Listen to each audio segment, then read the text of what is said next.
apply to Amy and Mary. So sorry about that, Rob. More than just how the office is run, are there any decisions made by the incumbent in the past 4 years that you disagree with? And if so, what would you have done differently?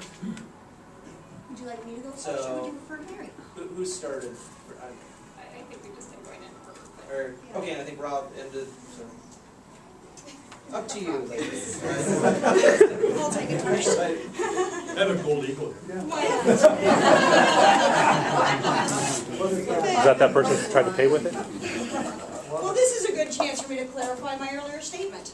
I know, of course, Rob, that you could not introduce a bill by yourself, but I also know that Representative Matt Shea helped you introduce that policy, and that you were able to go to Olympia and advocate for diversifying our investments. But my concern is that while we can do a more aggressive investment approach on a personal level, we can handle a longer term time horizon, and we can handle the roller coaster that commodities can give us. Unfortunately, on a county level, we cannot. And any money that is in the county treasury is there as a short-term timing difference. So I would not advocate for any investment that would introduce additional risk into our pool, because it's just not appropriate.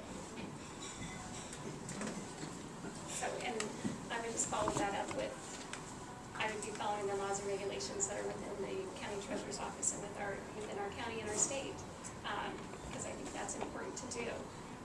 One thing, the question is. So it's are there any decisions made by the incumbent in the past 4 years that you disagree with, and if so, what would you have done differently?